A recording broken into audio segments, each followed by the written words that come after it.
Hello friends, welcome back to Anjana thoughts and logs. So మరి ఈ రోజైతే మీ అందరి కోసం ఒక మంచి రీయూజబుల్ ఐడియాతో వచ్చేసాను.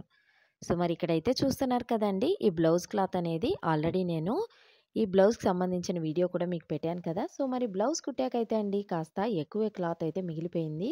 ఎందుకంటే ఈ శారీకి అయితే అండి ఆల్మోస్ట్ 1 మీటర్ వరకు మనకి బ్లౌజ్ అనేది ఇచ్చారు.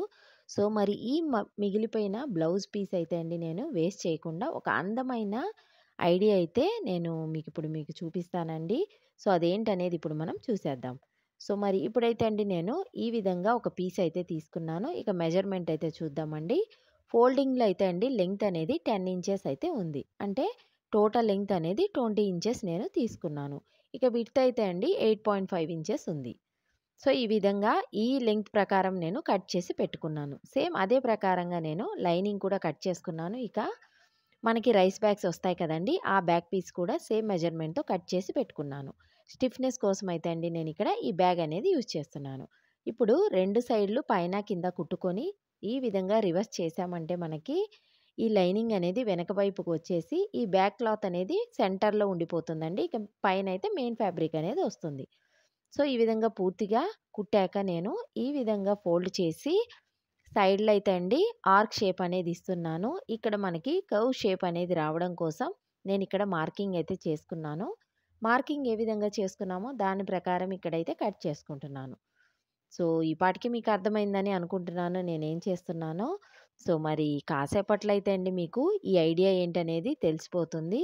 ఇక చూస్తున్నారు కదండీ, చాలా చక్కగా ఈ ఈ షేప్ అనేది మనకి ఈ విధంగా వచ్చేలాగా కట్ చేసి పెట్టుకుందాం. ఇప్పుడైతే అండి ఈ పీస్ అయితే రెడీ అయిపోయింది కదా. సో మరి ఈ బ్లౌజ్ పీస్‌తో పాటు మనకి బార్డర్ కూడా ఉందండి. అది కూడా యూజ్ చేద్దాము. ఇక ఇప్పుడైతే అండి పైనుంచి ఒక 1 ఇంచ్‌కి మార్క్ చేసుకుందాం. మళ్ళీ అక్కడి నుంచి హాఫ్ ఇంచ్ అనేది మార్క్ చేసుకుందాం. ఈ విధంగా 2 లైన్స్ అయితే డ్రా చేసుకోవాలండి. సో సేమ్ ఇదే విధంగా మనము ఇటువైపు ఉన్న పీస్ మీద కూడా 1 ఇంచ్, 1 ½ ఇంచ్ అంటే పైన 1 ఇంచ్, ఇక కింద హాఫ్ ఇంచ్. ఈ విధంగా 2 లైన్స్ అనేది డ్రా చేసుకుందాం. సో ఇప్పుడు నేను ఏ విధంగా అయితే డ్రా చేశానో 2 లైన్స్, ఆ 2 లైన్స్ మీద మనం స్టిచ్ అనేది వేసుకోవాలి. సో మరి అర్థమైంది కదండీ! యెస్. నేనైతే అండి ఇప్పుడు మీకు ఈ అందమైన పొట్లీ బ్యాగ్ అనేది రెడీ చేసేస్తున్నాను. ఇక శారీస్ అయితే అండి మ్యాచింగ్‌గా ఈ పొట్లీ బ్యాగ్ అయితే కాసేపట్లో రెడీ అయిపోతుంది.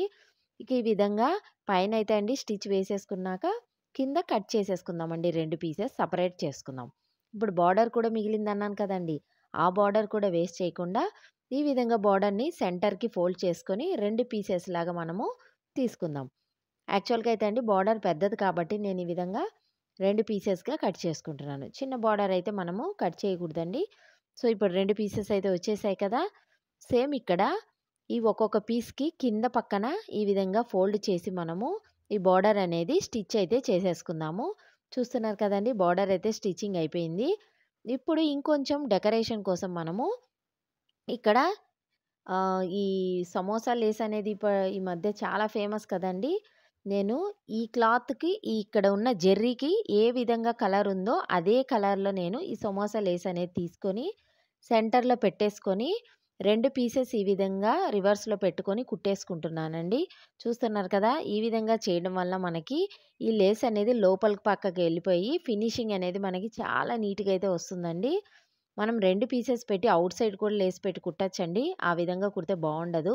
మనకి ఫినిషింగ్ రావడం కోసం ఇది లోడింగ్ స్టిచ్ అంటారు కదండీ. సో ఆ విధంగా లోడింగ్ స్టిచ్ విధంగా నేనిక్కడ లేస్ అయితే కుట్టేశాను. సో మనకి బ్యాగ్ అయితే రెడీ అయిపోయింది కదా.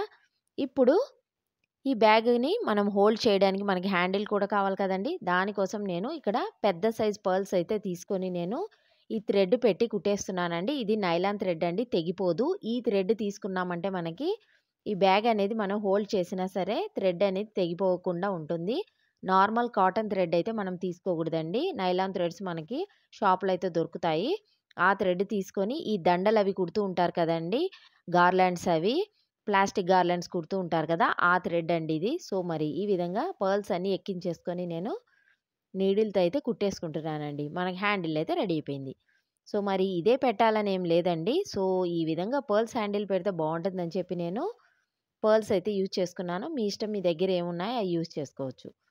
మరి ఈ శారీకైతే అండి ఈ మ్యాచింగ్ పొట్లీ బ్యాగ్ అయితే రెడీ అయిపోతుంది. చాలా బావుంటుందండి. ఇప్పుడు బాలీవుడ్ స్టైల్‌లో ఈ పొట్లీ బ్యాగ్స్ అయితే మనకి రెడీమేడ్‌వి కూడా అమ్ముతున్నారు కదండీ!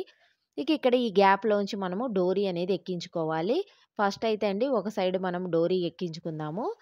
అదే విధంగా ఇంకొక సైడ్ కూడా అండి డోరీ తీసుకొని ఎక్కించుకోవాలి. మనము ఇది పుల్ చేస్తే ఈ పొట్లీ బ్యాగ్ అనేది క్లోజ్ అయ్యేలాగా మనము డోరీస్ అయితే ఎక్కించుకోవాలండి. ఫస్ట్ ఒక సైడ్ నుంచి ఎక్కించుకోవాలి. తర్వాత ఆపోజిట్ సైడ్ నుంచి ఎక్కించుకోవాలి. ఇప్పుడు ఈ ఎండ్స్‌లో అయితే అండి 2 ఎండ్స్ కలిపి నేనిక్కడ ఈ డోరీకి మనము కింద హ్యాంగింగ్స్ కుడతాం కదండీ! సేమ్ అదే విధంగా హ్యాంగింగ్స్ అయితే కుట్టేయాలి. నేనైతే ఇక్కడ కుట్టేసాను. ఇప్పుడు మనం డ్రాగ్ చేసి చూద్దామండి. బ్యాగ్ అయితే రెడీ అయిపోయింది. చాలా అందంగా ఉంది కదండీ! సో, మరి ఇటువంటి మనము ఈ ట్రెడిషనల్ వేసుకున్నప్పుడు ఫంక్షన్స్‌లో గాని, అకేషన్స్‌కి వెళ్ళినప్పుడు, శారీ కట్టినప్పుడు నార్మల్ హ్యాండ్ బ్యాగ్స్ లేకుండా ఇటువంటి పొట్లీ బ్యాగ్స్ యూజ్ చేశామంటే చాలా బావుంటాయండి. అందుకే నేను ఇదైతే రెడీ చేసుకున్నాను. ఒకసారి చివర్లో అయితే చూసారంటే చాలా బాగుంది చూడండి. ఎంత అందంగా ఉందో కదా! సో, మరి ఆలస్యం చేయకుండా మీ దగ్గర కూడా ఇటువంటి క్లాత్ పీసెస్ మిగిలి ఉంటే మీరు కూడా ఒకసారి ట్రై చేసి చూడండి. మరి మీకు గాని ఈ బ్యాగ్ నచ్చినట్లయితే తప్పకుండా ఈ వీడియోని లైక్ చేయండి, షేర్ చేయండి. మరి మా ఛానల్‌ని సబ్స్క్రైబ్ కూడా చేసుకోండి. మరిన్ని కొత్త అప్డేట్స్ కోసం పక్కనే ఉన్న బెల్ ఐకాన్ కూడా క్లిక్ చేయండి. Thank you friends.